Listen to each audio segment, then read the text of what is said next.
Bonjour, nous sommes ici pour vous présenter la licence Art Design à l'Université de Nîmes. Je me présente, je m'appelle Marc Layal, je suis le responsable du bureau d'aide à l'information et à l'insertion professionnelle. Nous sommes venus en nombre. Il y a ici 2 étudiants de L2, Morgane et Béa. Bonjour. Et 2 étudiants de licence 3, Valentine et Romain. Et nous sommes également avec le co-responsable de la licence Art Design, Alexandre Pavard, également enseignant en design graphique et j'interviens sur tous les projets en L2 et en L3. Nous sommes ici pour essayer de répondre aux questions que vous pouvez vous poser si vous souhaitez intégrer la licence d'Art Design. Donc une des premières étapes, bien évidemment, c'est pour vous de vous documenter, de chercher de votre côté et de regarder sur Internet le détail et les matières proposées par la licence. Et arrive l'étape de Parcoursup. Donc sur Parcoursup, Alexandre, quels sont les attendus pour un lycéen qui souhaiterait intégrer cette licence? N'importe quel lycéen, en fait, peut intégrer la licence, quelles que soient ses options, quel que soit son parcours, qui viennent enfin, qu'il soit littéraire, scientifique, etc. Nous, sur Parcoursup, en fait, on demande, c'est pas obligatoire, mais fortement recommandé, en fait, on demande un portfolio, un book, ou en tout cas, à minima, un certain nombre d'images qui montrent qui montrent l'intérêt que l'étudiant, enfin que le futur étudiant, donc le lycéen, peut déjà avoir pour ses pratiques. J'insiste sur le fait que c'est des pratiques pas que artistiques, mais art appliqué, donc c'est-à-dire ça peut être de la sculpture, ça peut être de la photo, il peut y avoir plein de choses, mais c'est une licence d'art appliqué, pas d'art plastique, donc vraiment une licence avec des pratiques qui sont en rapport avec le design. Après, nous, sur Parcoursup, on met l'accent surtout en enseignement général, on met l'accent sur le français, les notes de bac français, les notes du bac blanc, on met l'accent sur l'histoire-géographie, on met l'accent sur la philosophie en fait, parce qu'on met l'accent sur toutes les pratiques qui sont liées à une réflexion, à une culture générale.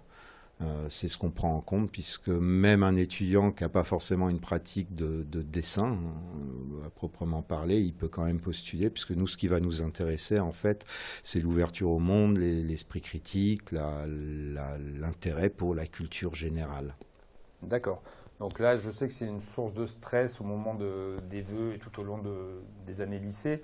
Le choix des options n'est pas fondamental et forcément bloquant. Non, non, absolument pas, puisque de toute façon, je crois même qu'ici, avec nous, on en a certainement qui viennent qui viennent pas forcément d'options artistiques. Et enfin, ils vous en parleront après, en tout cas, ils nous en parleront après. Oui. Mais non, c'est absolument pas bloquant. Par contre, effectivement, ça nécessite quand même un attrait pour ces pratiques-là, en tout cas. D'accord, et ce doit être explicité dans la lettre clairement, la lettre de motivation, c'est-à-dire ce qu'il faut savoir, c'est que dans la mesure où on demande des dossiers avec des portfolios, ici à l'Université Nîmes, on ouvre toutes les candidatures, on lit tout. Donc la lettre de motivation est importante, tout est important, le moindre des champs à remplir est important. Puis c'est ce qui va aussi faire qu'on va pouvoir déterminer nos choix en fonction de tous ces éléments. Donc c'est important effectivement de tout remplir. Ouais. Ce qui est déjà la première preuve de motivation et d'intérêt à nos pratiques. Voilà, oui, c'est important, c'est un rappel. La lettre de motivation que vous allez mettre sur votre dossier Parcoursup est très importante. Faites en sorte qu'elle soit vraiment adaptée à la licence à laquelle vous postulez et qu'elle soit un peu soignée et en faisant attention notamment à l'orthographe. Ça peut aider. Ok. Donc du coup, maintenant, peut-être que ça sera l'occasion pour vous, les étudiants, de nous parler un peu de comment s'est passé votre arrivée dans la licence design, quel a été votre parcours avant, pourquoi vous avez fait la licence design, voilà, ce genre de questions auxquelles vous allez être amené à nous répondre. Et quels enseignements peut-être aussi Bien sûr. Ils ont eu, enfin déjà au cours de la première année, qui est une année décisionnaire en fait. Voilà, tous les 4, ils ont le recul, ils sont ou en L2 ou en L3, donc ils savent ce que c'est avec du recul une première année de licence, ils savent comment réussir la première année de licence. Donc ça peut être des conseils importants à vous donner. Donc maintenant, ça va être à vous de un peu nous parler de votre expérience. On va commencer par Morgane, étudiante en 2e année de licence. Alors Morgane, est-ce que vous pouvez nous dire quel a été votre parcours avant de choisir la licence design? Qu'est-ce que vous avez fait? Ok, bonjour déjà. Donc moi, quand je suis partie du lycée, je suis partie avec un bac L, avec les spécialités du coup art plastique et humanité, littérature, tout ça. Et donc quand je suis partie du lycée, je savais très bien que j'allais partir dans un truc plutôt manuel, avec du coup quelque chose d'assez artistique. Je savais pas trop exactement que j'allais du coup me diriger dans quelque chose comme le design, mais finalement quand j'ai vu l'université, elle avait l'air plutôt cool, du coup j'ai postulé. Donc quand je suis arrivée ici l'an dernier, ce que j'ai bien aimé, c'était qu'il y avait 50% de pratique et après le reste c'était des cours magistraux, donc il y avait aussi la théorie. Et donc voilà, petit disclaimer. Comment j'ai vécu l'année l'an dernier, c'est qu'au début c'était un peu compliqué parce que du coup forcément c'est assez différent du lycée parce que on n'est plus trop accompagné. Là on est vraiment seul entre gros guillemets chez nous à travailler en tout cas. Et quand on est en cours, les profs ils nous aident, mais c'est pas pareil. Là c'est pas comme par exemple les cours théoriques qu'on avait au lycée où là on avait des sortes de contrôles écrits, on apprenait, donc si on avait des questions qu'on ne comprenait pas, ok, mais là c'est des travaux pratiques, donc avoir des questions sur ça c'était plus difficile du coup en étant seul quoi. Mais bon voilà, au final ça s'est bien passé pour du coup la deuxième partie de l'année, où j'ai mieux réussi parce que je me suis mieux organisée en fait. La grande partie du travail, je pense que c'est l'organisation. C'est ça, c'était une adaptation au rythme, en fait. Le temps de trouver le bon rythme pour votre travail personnel. C'est ça, parce que du coup, forcément, au début de l'année, c'est tout nouveau et on se sent un peu submergé, ouais, c'est ça. Submergé par du coup la quantité de travail, mais au final, quand on s'adapte et qu'on s'organise, c'est beaucoup plus facile à gérer au final. Donc voilà. D'accord, merci. Maintenant, passons à Léa. Est-ce que Léa, vous pouvez nous parler un peu de vous, votre parcours? Qu'est-ce qui vous a amené dans la licence design? Alors, bonjour. Moi, j'ai fait un bac S. En sortie de bac, j'ai fait une année de langue, donc LLCER. Ça m'a pas plu parce que beaucoup trop scolaire, beaucoup trop théorique. Mais du coup, ça m'a permis de m'adapter un peu au rythme de la fac. Donc, je suis arrivée en L1 avec quand même cette aisance d'autonomie, on va dire, de moins être accompagnée qu'au lycée, tout ça. Donc comme l'a dit Morgane, on a beaucoup de pratiques et les CM sont liés à la pratique, bien que certains on peut les trouver peu intéressants au début, mais en vrai tout est lié, vraiment tout ce qu'on apprend en CM ça peut nous resservir dans la pratique, que ce soit les références que les profs nous donnent ou des idées sur le design qu'on ne connaît pas forcément en arrivant en L1, parce que personnellement je ne savais pas du tout ce qu'était le design. Au final, je savais que j'aimais bien dessiner. Voilà, c'est intéressant de rebondir là-dessus, de voir qu'on peut ne pas avoir un projet très précis, et malgré tout rentrer dans une licence et en cours de route, comprendre un peu comment ça fonctionne, de s'y intéresser, et de s'y investir et de réussir. C'est vraiment comme ça que ça s'est passé. Je suis arrivée un peu en mode, j'aime bien dessiner, l'art ça m'intéresse, mais le design finalement je ne sais pas trop. Et là, je suis en L2, j'ai découvert plein de pratiques différentes et le spectre du design, il est immense et on l'imagine peut-être pas quand on n'est pas dedans. Et ça m'a appris des choses que j'aimais faire alors que j'aurais jamais pensé aimer faire ce genre de choses. Et du coup, votre projet se construit et vous avez une idée un peu plus précise? Oui, petit à petit, je suis pas arrivée avec une ligne droite. Je vais faire cette licence, après la licence, je fais ce master. Je sais même pas du tout ce que je vais faire comme master plus tard. Je sais pas si je vais faire un master, mais c'est pas grave. Vous savez ce que vous faites là, c'est important pour vous et que ça a un sens. Et du moment que, dès la L1, si on s'y plaît pas, il faut changer direct parce que sinon on va souffrir en L2. Si on voit que on n'aime pas trop la pratique et que les méthodes d'enseignement un peu bizarres, faut partir parce que sinon en L2 ça va être de la souffrance parce que faut beaucoup s'investir à la maison. Donc si on n'aime pas ce qu'on fait, ça va être horrible. Mais si on aime bien, tous les sujets sont intéressants. Et du coup, même si on a des pratiques préférées, que ce soit l'archi, le graphisme, la typo, tout ça, toutes les autres sont quand même enrichissantes, même si on est axé que sur une seule pratique. Ça serait un puzzle qu'on reconstitue. Ouais, voilà. Ok. Oui, non, mais c'est vraiment intéressant et votre parcours est très intéressant parce que rater, c'est pas une fatalité. L'orientation, c'est compliqué, mais il faut vraiment s'en rendre compte et pas hésiter à changer de filière si on se rend compte que ça va pas, parce que persister dans une filière où on va dans le mur, c'est pas bon, alors que rebondir, voilà, on garde une dynamique et c'est très bien. Donc voilà, votre parcours, je pense, est éclairant pour les lycéens qui peuvent nous regarder. Merci.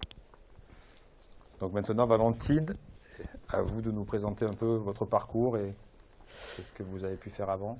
Oui, alors moi j'ai eu un parcours un peu, justement je rebondis sur ce qu'a dit Léa avant, moi c'était très, j'ai beaucoup cherché ce que je voulais faire parce que j'ai quand même fait une première art appliqué, donc j'étais déjà dans cette optique d'intégrer le design. J'ai complètement raté, ce qui fait qu'après je me suis réorientée, donc déjà ça pour le lycée, je viens d'un bac L, spécialité anglais. J'ai fait une année de psycho après et ensuite je suis arrivée en art appliqué ici. Donc oui, au niveau de la première année, c'est vrai que c'est compliqué de s'adapter quand on arrive de lycée et qu'on est bien encadré. Mais en vérité, on a quand même des professeurs qui sont là pour nous. Et si... non, mais si... Il ne faut pas hésiter de les solliciter. Oui, carrément. Ouais. Enfin, ils sont là... C'est plus dans un rapport adulte, il y a quand même moins de... Vous dites ça parce qu'il est là. Non, non, non. Non, mais parce que c'est vrai. Non, c'est complètement vrai. Et c'est ça qui est agréable aussi, c'est d'avoir un rapport humain avec les professeurs, avoir des vrais échanges. Et en plus, il y a vraiment un aspect culturel qui est super intéressant, du moins dans cette filière, parce que... à contrario de certaines universités, je connais des gens qui sont là-bas, bref, il y a quand même une vraie insistance sur le fait d'avoir une culture et de connaître des artistes et d'avoir des choses vraiment intéressantes dans la tête, des images, des projets, c'est assez varié et intéressant. Ensuite, je pense que au fur et à mesure des 3 années, on trouve ce qu'on veut faire. Je pense qu'on peut arriver en art appliqué en n'étant pas trop sûr, même si on sait qu'on est intéressé par l'art et toutes ces pratiques-là. Je pense qu'on peut réellement choisir sa voie au travers des 3 années qui passent super vite. Oui, le projet se construit au fur et à mesure, oui, en fonction des matières que vous découvrez, voilà. En fonction des enseignements que vous suivez. Tout à fait. Je sais qu'il y a une vraie pression de savoir ce qu'on veut faire plus tard. Du coup, tranquille, ça va aller. Non, mais c'est vrai. Je pense que c'est au fur et à mesure des années qu'on sait ce qu'on veut faire. Et puis, on est accompagné, donc c'est assez sympa. Et oui, étant tutrice aussi de L1. Donc tutrice, ça serait un étudiant ou une étudiante qui accompagne les... Tout à fait, c'est ça. On est là pour... Romain est aussi tuteur avec moi et on est là pour... ce sont des élèves qui accompagnent du coup les premières années à se faire la main, à voir un peu... quelles sont les attentes et tout, puisque en 3 ans, on développe quand même une méthodologie de travail qu'on n'a pas forcément au début.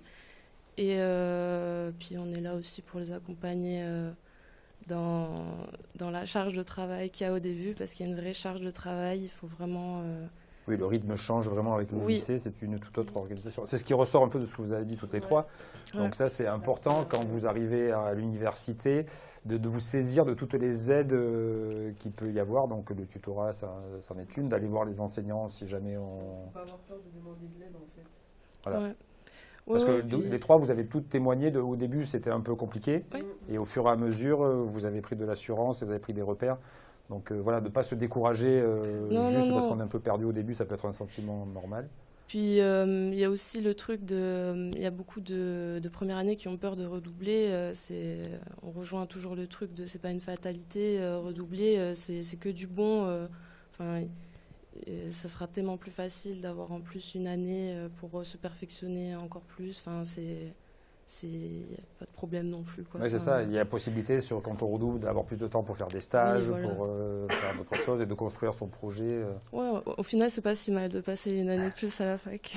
Non, c'est vrai, parce qu'on s'y plaît quand même assez bien, au bout d'un moment, on s'y attache même. en étant L3. Non mais voilà, je fais pas la propagande, mais c'est vrai que... Donc ça, oui, ça permet de rebondir sur le contexte nîmois, qui est une petite université. Oui. Donc est-ce que ça, vous le ressentez, cette dimension à taille humaine, ce côté un peu cocon, ça serait peut-être un grand mot, mais... Si, ouais, ça, vous le ressentez comme ça? Si, ouais, vraiment. Il y a vraiment ce truc de... Enfin, en licence, à partir de la seconde année, on se connaît quasiment tous, donc on sait... Enfin, dans d'autres filières, je pense pas qu'on ait ce rapport humain où on se connaît comme ça. Enfin, voilà, c'est tout. Oui, je pense aussi. Bon, un peu moins, parce que... D'accord, là, vous sentez vraiment une vraie cohésion de... Ouais, parce qu'on est de obligé filière. de travailler en groupe aussi. C'est ça, il y a beaucoup de travail en groupe ouais. et partagé avec... Énormément, avec les ouais. D'accord. Voilà, c'est... Ok. Ben, merci pour votre témoignage. Un bel exemple qu'on peut avoir s'être trompé dans son choix après le bac une fois, 2 fois, et après de trouver sa voie et de réussir et d'être là en 3e année aux portes d'obtenir votre licence. Ok. Bon, Romain, elles ont un peu tout dit. Je sais pas s'il va falloir être original et trouver des trucs à dire. Déjà, dites-nous ce que vous avez fait avant. Sur mon parcours, peut-être un petit peu original. Le lycée, il a été un peu compliqué. J'étais en première S et je passe en terminale L. J'ai reçu à faire une passerelle pas autorisée de base. D'accord. En parallèle de ma terminale, du coup, j'ai fait une classe préparatoire aux écoles d'art, design et architecture. Du coup, qui m'a permis d'avoir un petit portfolio et tout ça, des choses que j'avais pas envisagées avant. J'ai toujours eu un attrait pour le dessin, le design et tout, mais sans plus. Et du coup, à partir de là, j'ai voulu me diriger du coup, dans des études dédiées à ça. Et c'est comme ça que je suis arrivé en L1. Et moi, j'ai kiffé la L1 pour le coup. D'entrée. D'entrée, Vous étiez- ouais. Enfin, vous aviez une année de prépa qui vous a permis peut-être aussi de faire la transition. C'était vraiment en parallèle de ma terminale. Ah, d'accord, C'était dans un autre lycée. Non, vous êtes arrivé à l'université, vous avez... Ouais, mais en fait, C'était bien, bah. j'ai tout de suite accroché avec les cours et en fait, ce qui fait peur, c'est la quantité de travail et du coup, il faut une organisation vraiment en béton. Et vu que je kiffais ce que je faisais, ben, j'avais pas de problème à beaucoup travailler et du coup, j'étais très bien organisé. Et au final, je me suis pas senti débordé et j'avais même du temps de fou pour faire autre chose. Donc, c'était ok et surtout... Faut le dire, nous, quand on était en L1, c'était le contexte de Covid, donc on était pas mal à distance. Et du coup, les tuteurs de l'époque nous ont beaucoup aidés. Déjà parce qu'ils sont plus âgés et qu'ils connaissent la fac, donc ça fait un point d'appui. Puis pour les cours, ils nous aident aussi pas mal. Et du coup, au final, c'est des gens avec qui on garde contact derrière. Enfin, je sais que des tuteurs qui du coup ont 2 ans de plus que nous, on est toujours en contact aujourd'hui. Donc c'est aussi intéressant de créer un crée réseau. un réseau de... C'est ça. D'accord. Ok, très bien. Vous parlez, oui, du travail qu'il faut fournir en première année. Donc à peu près, pour présenter, donc en gros, c'est combien d'heures de cours par semaine, à peu près? Ça revient à peu près à des emplois du temps de lycée. Genre ça ressemble, oui. Mais la quantité de travail derrière est beaucoup plus importante vu qu'il y a beaucoup de choses pratiques. C'est pas juste apprendre les cours à lire le soir, parce qu'il y a une partie de ça, mais il y a une grosse partie de faire et refaire et refaire. Et au final, si on n'est pas organisé, du coup, on se retrouve vite débordé et les rendus ils arrivent vite et c'est la cata. Oui, c'est ça vraiment qui change par rapport au... C'est ça, oui, c'est la pratique. On n'a pas des devoirs ouais. à faire de façon basique, il faut créer des choses, il faut... Ouais, du coup, on a des devoirs, mais les délais sont en général assez longs. Et du coup, il faut s'organiser à se mettre des délais soi-même, se mettre certains délais, parce que sinon, si on se dit, il reste 3 semaines, ça va. Et il reste 2 jours et ça va plus. Donc c'est vraiment ça, parce que c'est des grands délais, alors quand on est au lycée, c'est un devoir à rendre dans une semaine ou quoi. Donc c'est plus facile, oui, de se plus mobiliser facile. Vite dessus. Donc là, c'est vraiment, il y a ce travail à faire pour s'organiser, C'est pour organiser son travail. D'accord. Oui, c'est intéressant de le dire, effectivement. Ok, merci beaucoup pour vos témoignages. Je pense que c'était quand même assez éclairant. Il y a eu des parcours assez divers, des sentiments divers aussi par rapport à comment se passe l'entrée à l'université. Donc ça vous montre un peu tout ce qui est possible. Donc voilà, Là où il faut vraiment insister, c'est de ne pas se laisser dépasser tout seul dans son coin, de demander de l'aide si on en a besoin, aux tuteurs, aux enseignants, vraiment de solliciter les personnes, au service d'orientation que je représente, le BA2IP par exemple, de venir nous voir si ça ne va pas. S'il y a quoi que ce soit qui ne va pas, de venir en parler, on essaiera toujours de trouver des solutions. Et moi j'aimerais insister sur, parce que c'est tout ce qu'ils ont dit en fait, c'est qu'on est à l'université, mais on est dans une filière particulière avec des pratiques particulières. Et effectivement, de la part du corps enseignant, on a l'exigence d'enseignants qui pourraient être en prépa. On leur en demande énormément. Comme je crois que c'est Valentine qui en parlait tout à l'heure, on a un rapport avec eux d'adulte à jeune adulte, hein, mais d'adulte à adulte, et on leur fait prendre leurs responsabilités. Donc, comme le disait Romain et tous d'ailleurs, c'est vrai que ça demande un engagement à part entière. Le design, c'est une pratique d'engagement. Et sans engagement de la part des étudiants, il n'y a pas de réussite possible. Pour revenir sur le travail, on demande à peu près à 2 heures de travaux dirigés. Donc, on demande en présentiel, donc à l'université, on demande 3 à 4 heures de travail personnel. On le demande d'autant plus qu'un travail dirigé, en fait, ça sous-entend une production d'une semaine sur l'autre de la part de l'étudiant. Si la production n'est pas faite, on ne peut pas progresser, on ne peut pas échanger, on ne peut pas avancer. Donc on demande énormément de travail, en sachant qu'on est à l'université et qu'un semestre universitaire dure 3 mois à peu près. Donc ça veut dire que pour les étudiants qui s'engagent dans la pratique, il faut qu'ils s'y engagent pleinement. En première année, ils sont 250 à peu près. Donc il est clair que même si on est une petite université, on ne peut pas tous les suivre.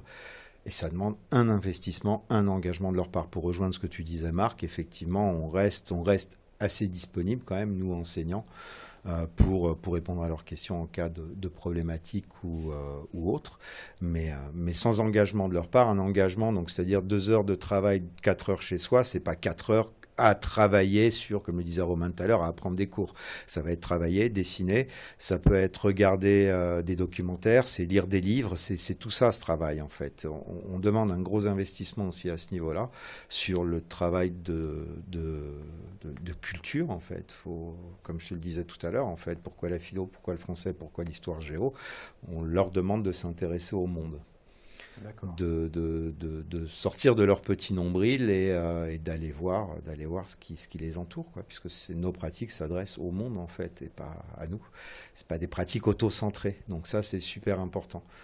Et voilà, et c'est d'autant plus important qu'en plus à partir de la 2e année, de la 3e année, on fait énormément de projets, on est énormément en atelier puisqu'on a la chance d'avoir des ateliers à l'université, des ateliers d'édition, des ateliers bois, on a des coupes laser, etc.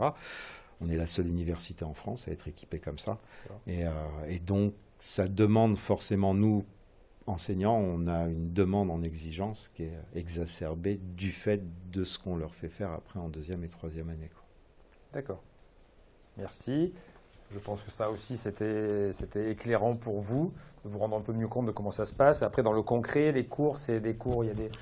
Donc à l'université, il y a des cours en amphi, des cours en TD, des cours... Ouais, effectivement, Morgane me dit aussi autre chose, c'est que parce que tous les ans, on est confronté à la même problématique. Nous ne faisons pas d'architecture à l'université de Nîmes. Pour tous ceux qui voudraient se diriger vers l'architecture, alors c'est faisable, hein, on en a certains qui au bout de 3 ans rentrent dans des écoles d'architecture, mais on va pas faire... On peut y faire écho, on peut en parler, mais on ne fait pas d'architecture et tout particulièrement d'architecture d'intérieur. Effectivement, c'est important d'en parler parce que sur les salons, ça n'existe pas ici. La question très souvent. Par contre, ça ne veut pas dire que, là je parlais de l'architecture, ça ne veut pas dire que même si certains domaines du design sont moins abordés que d'autres, que ça ferme des portes pour entrer dans d'autres écoles, puisque là en plus on a la chance depuis 2-3 ans à l'université de Nîmes d'avoir un certain nombre d'étudiants qui sont rentrés dans des écoles plus que réputées sur le territoire national, voire international, avec des résultats assez exceptionnels, et on en a de plus en plus tous les ans, quoi. Donc oui, même si la licence n'est pas vraiment faite pour préparer au métier d'architecte d'intérieur, ça pourrait être une étape malgré tout après 3 ans de licence. Pour ceux qui bloquent vraiment sur l'architecture d'intérieur, c'est pas à l'université Nîmes. Non, c'est pas ici. Du tout. Oui, ça c'est important de le dire parce qu'effectivement, oui, c'est une question qui revient très souvent. C'est pour ça que nous permettons de l'aborder. C'était très bien. Donc du coup, oui, je reviens sur l'organisation, les cours. des cours magistraux en amphi, en salle, en TD, ça se passe un peu comment vous? Je vais essayer les étudiants en parler en fait, Ouais. mais comme le disait Léa, en fait tous les cours, c'est aussi un truc qui est important de la part des étudiants. C'est pas parce qu'on va à un cours magistral, déjà les cours magistraux, même si l'appel n'est pas fait, faut y être en fait parce qu'on aborde des choses qui peuvent servir pour les TD et tous les, même si pour les étudiants qui débarquent, chaque cours a l'air différent, que ce soit des cours magistraux ou des travaux dirigés, mais ils sont tous en lien les uns avec les autres. Nous, enseignants, le corps pédagogique, on discute, on sait ce que font les autres, donc on adapte aussi nos différentes interventions, qu'elles soient en pratique ou en théorie, à des projets, et c'est surtout en plus des choses qui sont construites sur les 3 années. Donc un L1 qui débarque ou un primo arrivant qui débarque en disant ça va me servir à rien, en fait si, ça va lui servir, Forcément, peut-être pas tout de suite, mais l'année d'après ou l'année d'après. Donc on construit vraiment un parcours sur 3 ans. Et, Est-ce que là, tu aurais quelques exemples de matières en première année en première année, on refait tous les fondamentaux, c'est-à-dire qu'en travaux dirigés, on va faire du dessin, on va faire une pratique de la couleur, on va faire de l'étude de cas, du volume, du maquettage. On remet, entre guillemets, tout le monde à niveau, puisque là, Romain, lui, avait déjà une expérience. Valentine, elle remplit des carnets dans tous les sens, donc pareil, elle avait déjà une certaine pratique, mais comme on disait Léa, par exemple, même si elle aimait le dessin, etc., il n'y avait pas une pratique aussi poussée. Et il y en a qui n'ont pas de pratique du tout. D'accord. Morgane, je ne sais pas si elle en avait une. Si, une petite aussi, mais voilà, on a un certain nombre d'étudiants qui n'ont pas. Donc on met en fait tout le monde à niveau, entre guillemets. En tout cas, on aborde tous les fondamentaux. Puisque dès la 2e année, on est en travail dirigé, mais sous forme de projet. Il y a 4 gros projets, des projets liés à l'espace, des projets liés au graphisme, des projets liés aux biomatériaux, des projets liés à tout un tas de pratiques du design. Donc pour pouvoir mener à bien ces projets-là, effectivement, en L1, on revoit tous les fondamentaux, ce qui peut être rébarbatif, mais en même temps, pas franchement pour tout. Non, mais c'est pareil, Romain, c'est aussi un ovni, donc... Voilà, on a des étudiants voilà, c'est-à-dire que les étudiants qui persistent en tout cas ou qui s'investissent, à partir de la 2e année, ils trouvent leur bonheur et leur voie pour certaines. Je vous passe bien sûr. C'est juste en tant qu'étudiante et du coup je l'ai vécu par rapport aux cours magistraux, donc comme disait Monsieur Pavard, c'est que souvent au début on a la flemme d'y aller parce que du coup c'est pas obligatoire et on se dit bon je suis fatiguée, je préfère dormir parce que j'ai travaillé toute la nuit sur les travaux pratiques que je suis en train de bosser par exemple, mais franchement avec du recul c'est hyper important et même personnellement ça nous apporte beaucoup de culture et c'est hyper important en fait, mais même pas que artistique, on aborde aussi genre juste des problématiques sociétales et c'est juste grave cool d'avoir autant de culture. Voilà. C'est tout. C'est vrai que c'est important. Ok, merci. Est-ce que vous voyez quelque chose à rajouter sur quels conseils il faudrait donner sur est-ce que vous voulez aborder un thème en particulier? Je pense qu'on a un peu tout dit. C'est vrai. Vraiment, je pense les mots-clés, c'est organisation, Ouais. investissement et culture, engagement, ouais. D'être curieux. Être curieux de fou. Ah ça, vraiment, beaucoup. Faut aller dans les musées, faut regarder partout, faut s'inspirer de tout. C'est parce que sans ça, en fait, tout ce qu'on fait, ça n'a pas de saveur. Faut s'inspirer de plein de trucs. On peut pas pondre quelque chose comme ça n'existe pas. Non, Tout est inspiré, il y a beau des message. références de tout. Et c'est pour ça que, on insiste un peu, mais les CM, c'est bien, en vrai. Il faut bien sûr y aller aussi. Donc aussi, ce qu'on peut dire, c'est qu'effectivement, comme tu disais Alexandre, on n'est pas obligé d'avoir une pratique intensive Avant de venir. Avant de venir. Au moment où on y est, bien sûr. Mais avant, on n'est pas obligé encore d'avoir vraiment de produire des quantités de Non, par contre, il faut être dessins, de extrêmement photos. motivé. Il faut être extrêmement motivé et s'attendre à travailler beaucoup. Mais C'est en ça. même temps, qu'est-ce que c'est que si on met bout à bout, c'est 6 mois dans l'année, ça passe vite, 6 mois. Et il faut être curieux, et c'est comme le disait Léa, quoi. Faut être curieux, il faut s'intéresser, y compris à ce qui nous intéresse pas normalement. C'est pour pouvoir développer un esprit critique.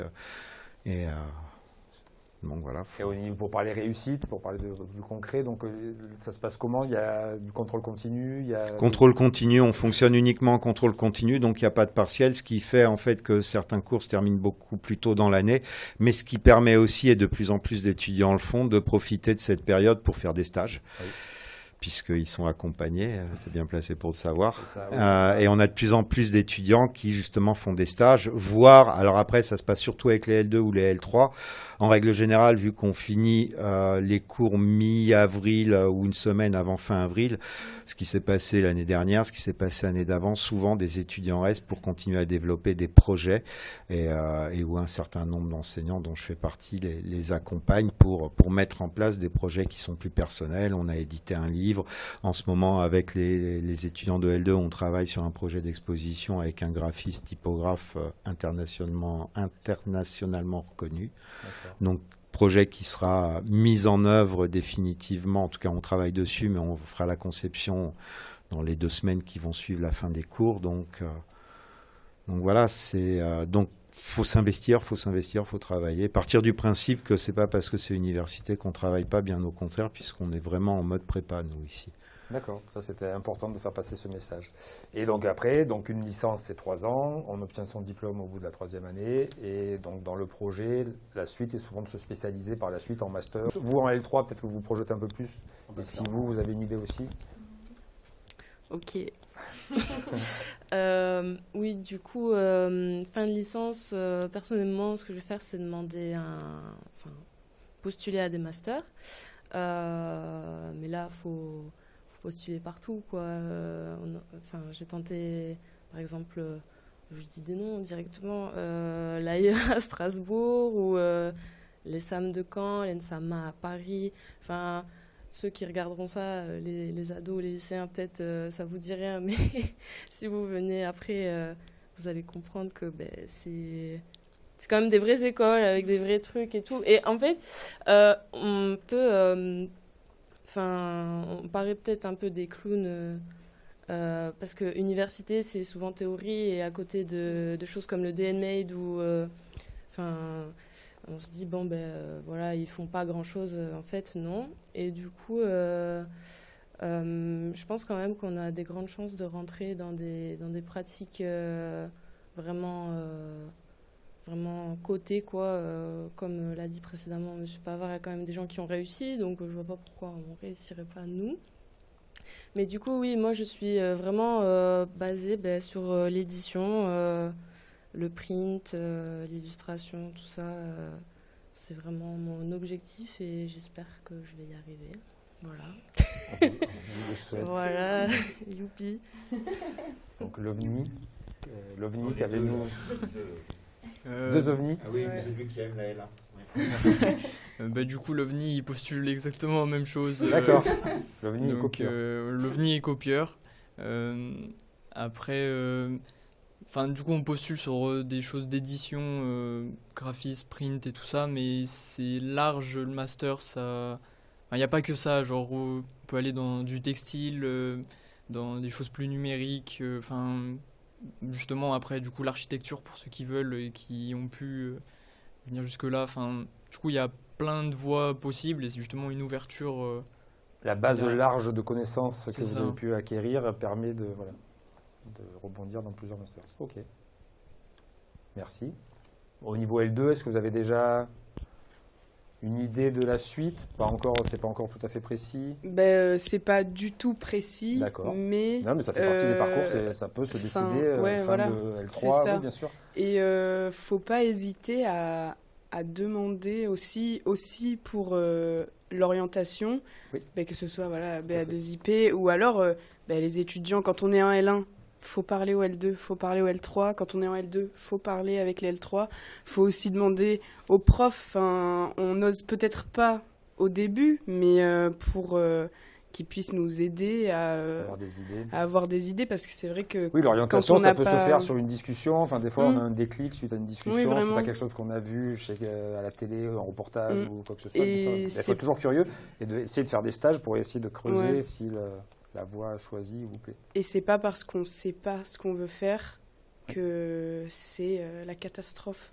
Ça aussi, On c'est un trouvera message qu'il faut toujours un faire truc passer. à faire parce que, comme il a dit, on a des bases tellement générales, on voit tellement de trucs. Il y aura forcément une matière qu'on va bien aimer et on va se dire ah, mais du coup, avec cette matière, qu'est-ce que je peux faire? Eh bien, en général, d'une matière, il y a je sais pas combien de possibilités d'orientation. Donc, c'est hyper ouvert en fait, comme licence. Du coup. quelque chose pour nous faire kiffer, où il y a forcément une pratique qu'on va plus apprécier. Et, je sais que moi, comme Léa, il y a on n'est pas vraiment fixé sur ce qu'on veut faire, mais on sait ce qu'on veut pas faire. Ça nous a aussi permis Ça aussi, ça permet d'avancer, bien sûr. Voilà, Ah oui, c'est mais ça. carrément, c'est ça très nous important, a, ça. ça nous a permis de voir vraiment ce qu'on voulait pas faire et les pratiques qu'on aimerait approfondir par rapport à nos options l'an prochain.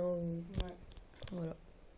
Ok, ben merci. Je pense que là, on a donné une représentation à la fois complète et globale de ce qu'était la licence design. Si vous vous posez des questions et vous voulez approfondir, n'hésitez pas à interpeller le service de l'orientation de l'Université de Nîmes, le BA2IP. Donc l'adresse mail va apparaître là, ou là. Et voilà, n'hésitez vraiment pas à nous solliciter, on pourra répondre à vos questions. S'il faut faire passer les questions à des étudiants, on le fera aussi.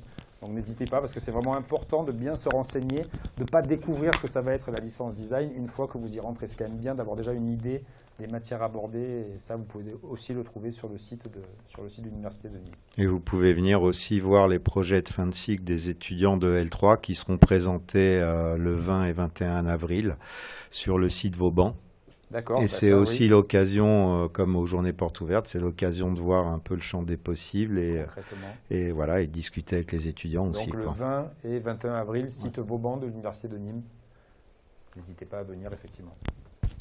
Ok, merci beaucoup. Merci. Et bon courage dans votre orientation. Au revoir.